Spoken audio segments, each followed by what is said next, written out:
guys, it's me, Ruowen Huang. Before I begin, let me first introduce myself. My name is Ruowen Huang. I'm an author, spirit coach, and also a psychic. In this very particular episode, let's talk about object dimension. That's basically how do you apply dimension into object. But before we get into the topic, let me clarify one more time. I'm not a scientist. So all the scientific terms that I use may not be accurate, but simply from a psychic point of view, hoping to offer you a different perspective of life. So anyway, let's get into the topics. While we were talking about how dimension can actually apply in so many different things, so many different areas, have you started to notice the pattern of it?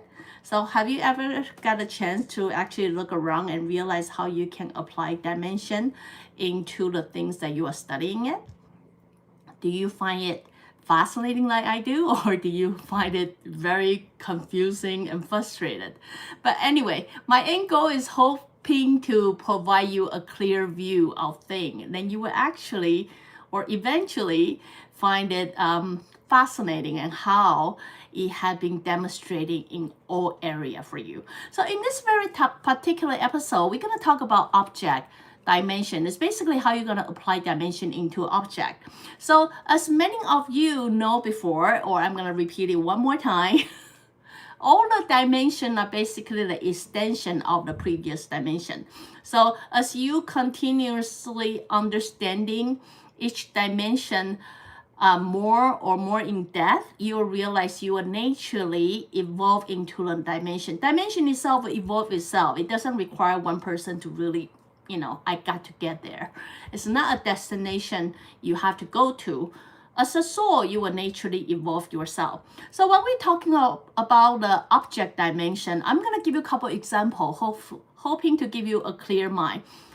What I can think of or clearly, or I think is obvious, is actually I'm going to using the Russian doll in this situation. So when you're looking at a Russian doll in the 1D, it's simply an object and nothing more to it. So remember, when you are in 1D, your mind always only just have one thing and one thing only. So that thing will never have any attachment meaning to it, and it is simply what it is. So Russian doll in this scenario is ideal because all you see is one doll, right? So when you start getting to the 2D, you will start to realize it's more than just one doll. As you open it up, you start to realize there are smaller dolls inside. So while you originally think there's only one doll, now it might become two. This is when people start to realize there's a bigger doll and a small doll.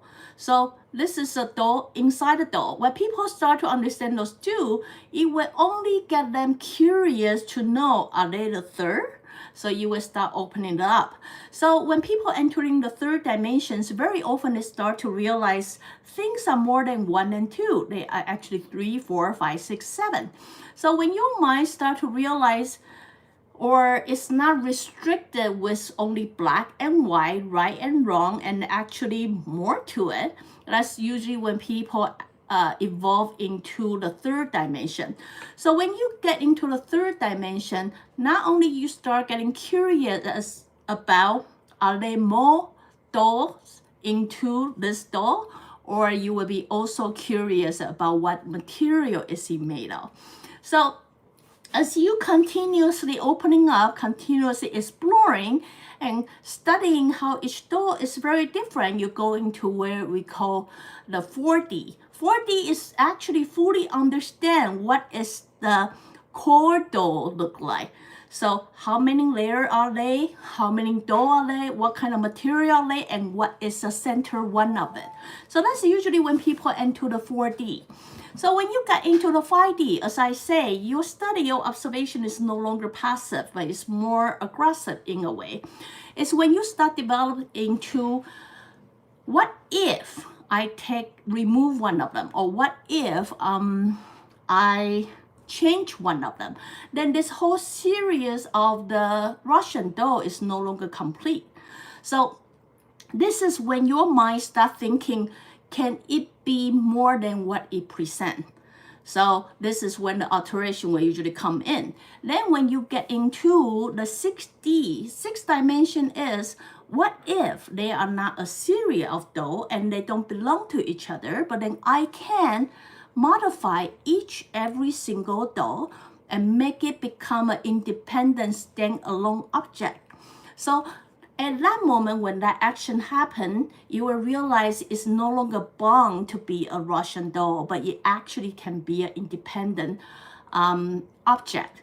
Then when you enter a 7D, you start finding a purpose or meaning. Instead of display it as a doll, what else or what other purpose can I use it for? So as I say, I'm gonna simply share with you what I'm familiar with. So at this point, on every dimension, I'm gonna share until 7 dimension. So if this one is not very clear for you to understand and you're like, okay, I kind of get it, but I still don't quite get it. Then I would say the next clear example for me to share with you all is how human body is formed. For example, we all know human is creating by one, sperm and an egg, right? With one mindset, you are only focusing on one cell, which is either the male one, sperm, or an egg. As you start growing, you will start to realize that actually take two elements. There are two different elements. Why? At the beginning, people only believe they are only egg, or they only believe there's only sperm. Now they start to realize they are actually two different kind of things. Then they start to realize between those two different kind of things, they're able to combine together and then develop new thing. So this is usually when people start entering the 3 dimension. Then the 4th dimension is how it start develop and split. Then the 5th dimension is how it become more complicated, because you realize those cells don't simply just split. It actually become very complicated. It become a different like muscle or bone or organ or things like that.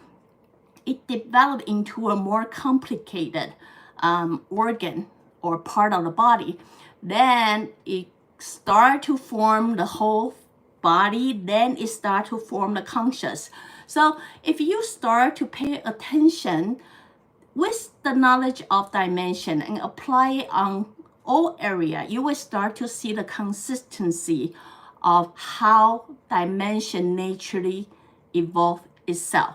So anyway, here is just a couple examples for you guys to study and understanding how dimension will work applying on an object. So now with this knowledge, are you able to look around you and then discover how dimension can be break apart and understood? If you like what I'm doing, follow, share, and like. I see you next time. Bye now.